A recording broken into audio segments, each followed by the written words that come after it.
Hello and welcome along to Mondo Chalavec Movies, and this video is going to be a top 10 countdown of my favourite steelbooks. Now it was easy to get 10 steelbooks to pick for this top 10 because I only own 10, and that shows you how much I don't really collect them if I'm honest, but the ones I've got I do really like, and I'll take you through them and tell you them all in a ranking from 10 to 1. So coming in at number 10 is a Poundland special. And I don't know if this is what you could call a steelbook. I think you could call this more like I think it's called a metal pack or something like that. You can see these hinges which don't really look that pretty on the shelves, I've got to admit. And I think this was because on Big Paulie's site, he used to go to, well, he still goes to Poundland, and he comes across these things and he shows them off, and I think, oh wow, I thought, let's see if I can get them. It was just more like an exercise to see if these things could be bought. And then when I saw one, I think I've seen 2 or 3 of these in the wild. I thought, nah, that's not too bad. Haven't opened it yet. I don't know if I would have bought it if I hadn't seen Big Paulie's video, but I went in just an exercise to see, can I get this? So, yeah, as well, coming in at number 9 is this Seraphim Falls steelbook. Well, obviously they're all steelbooks now. There's no metal packs now. And this one here is another one from Poundland, £2. Don't know anything about the film. It was one of them ones where I thought, well, everyone else is getting them, I wonder if I can get one. So I managed to snag one. I think I've only seen 2 or 3 out in the shop. I haven't seen this for a long time, and yeah, not too bad to look at. Don't know what the film's like. I don't know if I'll ever watch the film actually. This was more like an exercise to see if I could get them. So at number 8 we have Tinker Tailor Soldier Spy. Now I can open, these are all open now, so I can open these all. Now I do like that one. It's got that, I don't know if you can see, it's got all them numbers on it. The film's all about numbers and all that type of thing, espionage kind of, and spy work. And it's not a bad steelbook. It's not the best one I've seen, if I'm honest. I did get this as a present, so I'm going to keep it in my collection obviously. And as you can see with this one, it's got, they get marked easily. And I don't knock these around at all, but I do think that that's the problem with steelbooks. And then I would get the cases for them, but I haven't got the cases yet. I don't know if I would get the cases. I might do. I don't know if I can get the discs out. That's another thing as well. Do you ever find that the discs are really hard to get out of steelbooks? I'm not going to get the disc out here in case it snaps, but not a bad disc, very simplistic. Nice little attention to detail there. It's a shame about this one getting damaged. It wasn't damaged when I got it, it's just got damaged from shelf wear, which is a bit of a shame with these steelbooks. So coming in at number 7 is Sweeney Todd, the Demon Barber of Fleet Street. And this is a Tim Burton film. It's quite a good film actually. It's more like a musical, if anything. I don't know if you can see that this steelbook is damaged, but it's not damaged. It's got that look as if it's been aged. And it's quite a good steelbook. That I think it could have been better. I do like the fact that you don't get a J card because it's stuck on the back. I do think that that's not a bad thing to have. All the J cards I've took off these, but in general, this isn't a bad steelbook. So yeah, so I do like that attention to detail. It reminds us a bit of the Reservoir Dogs steelbook that I had once. That's a steel case, or that steel, or the tin. Which wasn't very easy to put on the shelves. That's why I got rid of it. It's funny to think this was an 18. I mean, I watched this with my son. I don't remember why it was an 18 really. I can't imagine. Well, there's a lot of throat cutting in it, but I don't think that to me it deserved to be an 18. Funny enough. So coming in at number 6 is Wanted. This is quite a good film actually. It's much better than you would think. It's one of these films. It's very it came out and this was ultra cheap. Some of these Blu-rays I've got, the Sweeney Todd was really cheap when I got it. I don't know why these ones just really literally didn't get to the next level of being expensive or collectible, but the shine on here is really nice. I don't know if I can capture it, but it got a lot. That bit down there looks really nice, and as well as it's got the J card printed on the back, so you don't have a J card, which is nice. Good film, very violent. It's got some very stylish kills in here as well. I do think that James McAvoy is one of my favourite actors, I must admit today. Angelina Jolie does amazing in action films. I think she should have done more, if I'm honest. So yes, so that's Wanted. So at NumberFive, I used to have more of this company's steelbooks, but I've sold them down the line just to get the NumberEight cases to keep them more kind of uniform on the shelves. It's not a slant at any of the steelbooks. The steelbooks look lovely from them, but I do think that it's not, like I say, it's not my favourite medium of buying films. This one was, my wife went to the shop with her sister, and I said, can you get me, I'll give her a list of Blu-rays that I was after. This is way back when. So she came back with this one, and she picked the steelbook up, which was really nice as well. And it is Arrow Video's Foxy Brown. The good thing about this is that it does come with a booklet inside, which is quite a rarity for steelbooks. I know that if people collect steelbooks, you would say that that's a thing that happens, that these steelbooks unfortunately do suffer from the fact of not having the booklets included with it. But it's nice to see Arrow doing that. But the cover itself is lovely, very minimalistic, which I do like. And I think that really sums up this film. It's a very, very much a 70s film, of course it is.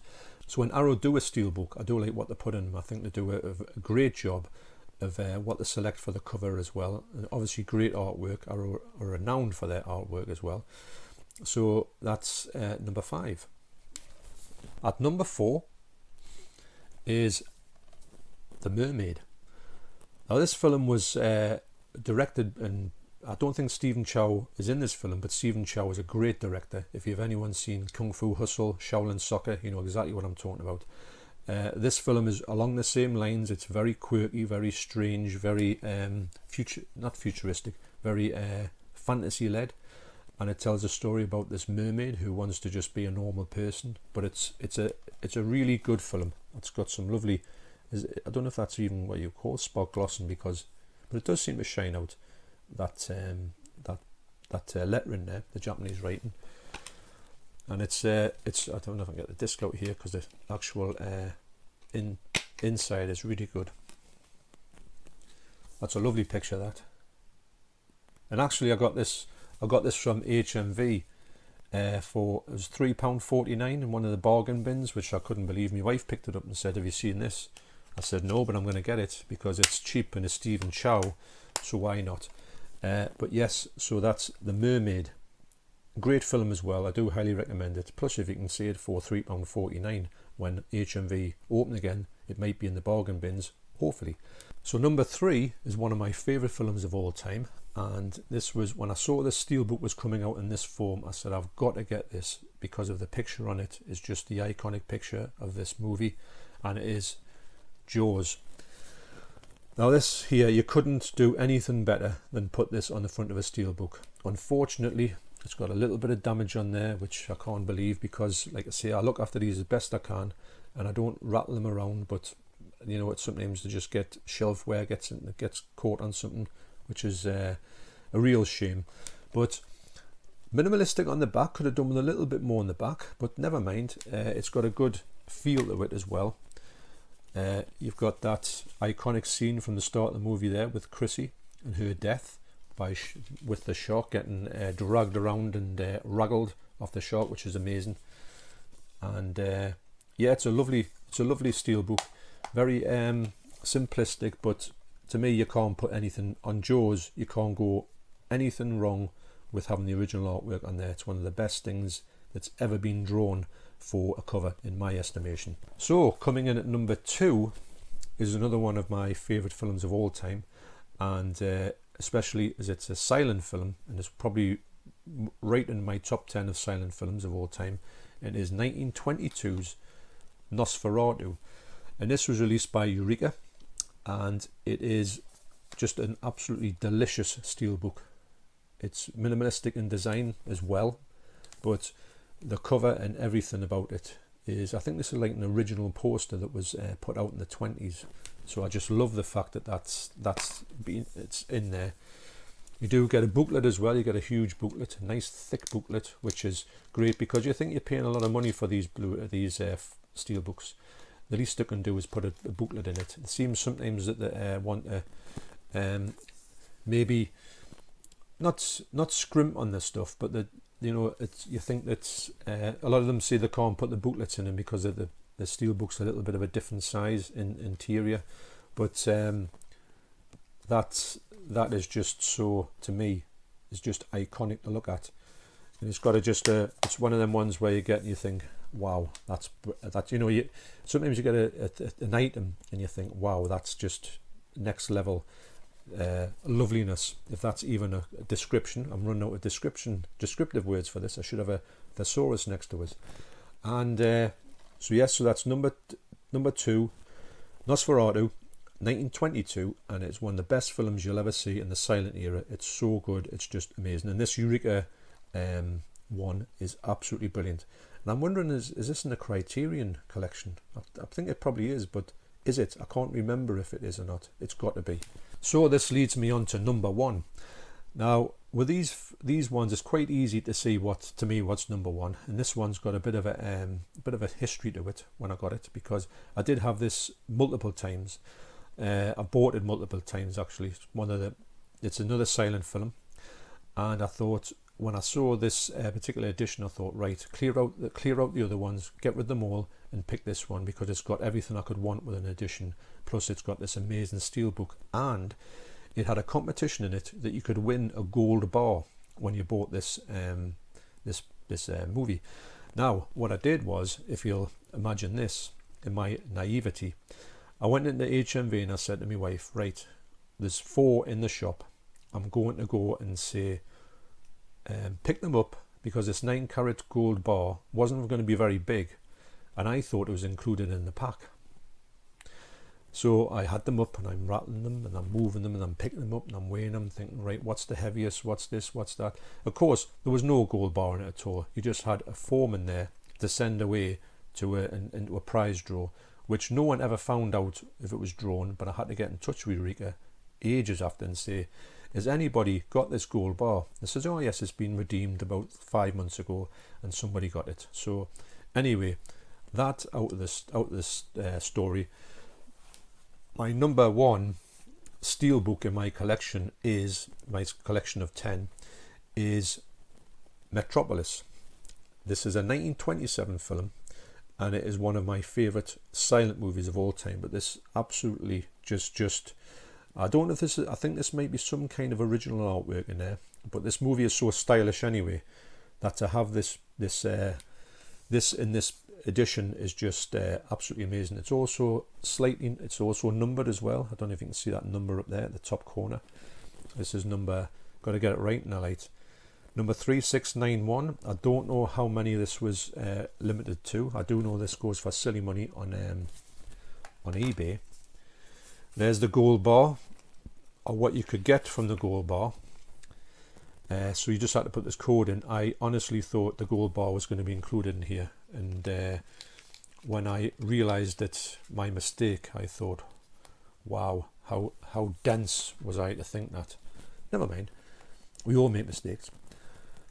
It's got a huge booklet in here, lots of text, lots of pictures. The actual movie itself looks incredible. I do think it's quite a long film as well. The film is meant to be half an hour of footage in here that's not available anywhere. It's still lost, but they've found more and more footage over the years, and they put it all together to create this one, which is the longest one at this point. I do think it also has, although I don't have the J card with it, it's in the cupboard, I do think it has the Giorgio Moroder cut on here, which means Giorgio Moroder has got a soundtrack to a version on here. I think it's on here, and I do want to check it out to see what the soundtrack is like, and I will do that one day, because I feel like these silent movies do need a bit of a rewatch, even though I watched them probably all last year. So that's number 1 in my steelbook collection, Metropolis by Fritz Lang. Highly recommended. If you don't know about this film, or you don't watch silent films, try checking some silent films out, even online. You could probably check this out online, see what you think of it, because maybe these movies might be something you would be interested in the future. Okay, so that's that. So thanks for watching. I hope you enjoyed this video, and you take care, and I will see you on the next video. Cheers.